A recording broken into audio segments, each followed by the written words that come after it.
മധുരം ഞാനങ്ങനെ അധികം കഴിക്കാറും കുടിക്കാറുമില്ല. എങ്കിലും എന്റെ അമ്മ ഉണ്ടാക്കിയതല്ലേ, അത് കുടിക്കാം. ഓ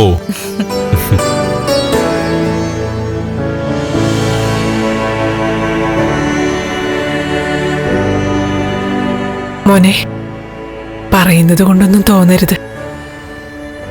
എന്താമേ, അമ്മയ്ക്കും മഹിക്കും എന്നോട് എന്തും പറയാനുള്ള സ്വാതന്ത്ര്യമുണ്ട്. അത് ഞാൻ ഇയാളോട് പറഞ്ഞിട്ടുമുണ്ട്. അറിയാം മോനെ, അതുകൊണ്ടാ പറയുന്നത്. അമ്മേ, ഏയ്, അമ്മയ്ക്ക് എന്താ പറയാനുള്ളതെന്ന് വെച്ചാൽ പറയട്ടെ. എന്തിനാ താൻ തടയുന്നേ? അമ്മ പറയാൻ പോകുന്നത് അതുപോലെ കേൾക്കാൻ പാടില്ലാത്ത കാര്യമാണോ? അമ്മമാരാകുമ്പോ മക്കളുടെയും മരുമക്കളുടെയും കാര്യത്തില് ഒരുപാട് ആകാംക്ഷ കാണുമല്ലോ മോനെ. അതുകൊണ്ട് പറയാണെന്ന് കരുതിയാ മതി. ഞാൻ മോളോട് പറയായിരുന്നു, ഈ ലോകത്ത് ഇന്നത്തെ കാലത്ത് മാറാത്ത ഒരു അസുഖവും ഇല്ലാന്ന്.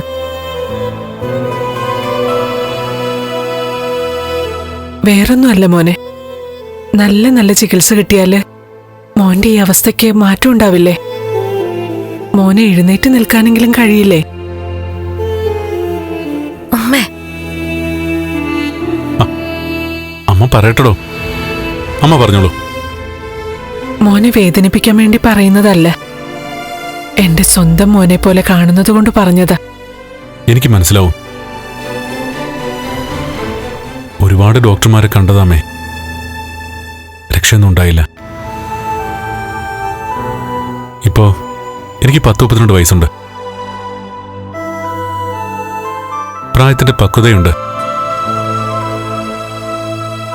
എന്നാ ഇതൊന്നുമില്ലാത്തൊരു പ്രായമുണ്ടല്ലോ അമ്മേ. ഒരു 10-15 വയസ്സിന് ശേഷമുള്ളൊരു കാലം. ആ സമയത്ത് എൻ്റെ കൂട്ടുകാരെല്ലാം ക്രിക്കറ്റ് കളിക്കലും ഫുട്ബോൾ കളിക്കലും ഒക്കെ ചെയ്യുന്നത് കാണുമ്പോൾ എനിക്കെങ്ങനെങ്കിലും എഴുന്നേറ്റ് നടക്കണമെന്നുള്ള വാശിയായിരുന്നു. അങ്ങനെ ഒരുപാട് ചികിത്സ നടത്തി. അവസാനം ഡോക്ടർമാർ തറപ്പിച്ചു പറഞ്ഞു, ഇനി രക്ഷയില്ലാന്ന്. ആ നേരത്ത് നിരാശയും പ്രഷറും ഒക്കെ കൂടിയിട്ട് ഞാൻ അവസാനമായിട്ട് എന്നെ ചികിത്സിച്ച ഡോക്ടറോട് ചോദിച്ചു, ഇങ്ങനെ ജീവിക്കുന്നതിലും നല്ലത് മരിക്കുന്നതല്ലേ എന്ന്.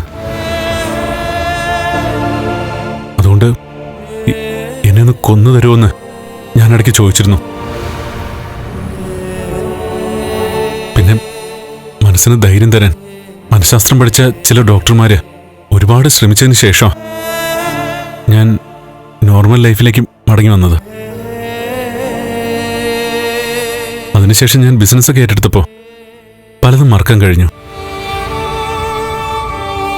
എന്നാ അപ്പോഴൊന്നും ഒരു കല്യാണത്തെ പറ്റിയോ ഒരു ഭാര്യയെ പറ്റിയോ ഞാൻ ചിന്തിച്ചിരുന്നില്ല. എന്നാ പ്രതീക്ഷിക്കാതെയാ ഇയാൾ എൻ്റെ ജീവിതത്തിലേക്ക് കടന്നു വന്നത്. അതും ഇയാളെ ദ്രോഹിക്കാനും കരയിക്കാനും ഇഷ്ടപ്പെടുന്ന ഇയാളുടെ രണ്ടാനച്ഛൻ്റെയും മുത്തശ്ശിയുടെയൊക്കെ ഒരു ചതിയായിരുന്നു. അതുകൊണ്ട് എനിക്ക് നേട്ടമാണ് ഉണ്ടായത്. അമ്മയുടെ മോക്കൊരു വലിയ നഷ്ടവും. എനിക്കിഷ്ടമല്ലെന്ന് ഞാൻ എപ്പോഴെങ്കിലും കണ്ണേട്ടനോട് പറഞ്ഞിട്ടുണ്ടോ? താൻ എനിക്ക് ആത്മവിശ്വാസം തരുമ്പോഴും അമ്മ ചില നേരത്തെങ്കിലും ചിന്തിക്കുന്നുണ്ടാവും ഞാനെന്തൊരു ദുഷ്ടനാണെന്ന്. അയ്യോ, ഒരിക്കലും അല്ല മോനെ. ഞാൻ വെറുതെ മനസ്സിലുള്ള ഒരു ആഗ്രഹം പറഞ്ഞതേ ഉള്ളൂ. ആ ആഗ്രഹം ഒഴിച്ച് മറ്റെന്തും എനിക്ക് നടത്തിത്തരാൻ പറ്റും. പക്ഷേ ഞാൻ വിചാരിച്ചാലും ആര് വിചാരിച്ചാലും എനിക്ക് എഴുന്നേറ്റ് നിൽക്കാനോ നടക്കാനോ പറ്റില്ല. അയ്യോ, ഞാൻ പറഞ്ഞതൊക്കെ ഇങ്ങനെ തിരിച്ചെടുത്തു മോനെ. മോനെ സങ്കടപ്പെടുത്താൻ വേണ്ടി പറഞ്ഞതല്ല.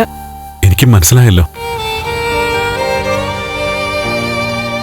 ഇപ്പോ എനിക്കും ആഗ്രഹമുണ്ട് ഇയാൾക്കൊപ്പം ഇയാളുടെ കൈ പിടിച്ച് നടക്കണമെന്ന്. അതോടെ കഴിഞ്ഞ പിന്നെ സ്വർഗത്തിലെന്ന പോലെയാവും ഞങ്ങളുടെ ജീവിതം.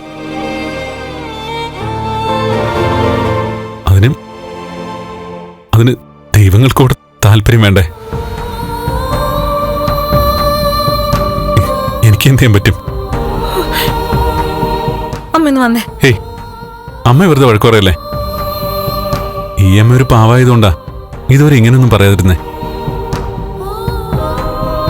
മറ്റേതെങ്കിലും അമ്മമാരായിരുന്നെങ്കിൽ കല്യാണം കഴിഞ്ഞതിന്റെ പിറ്റേ ദിവസം തന്നെ ഇതൊക്കെ പറയും.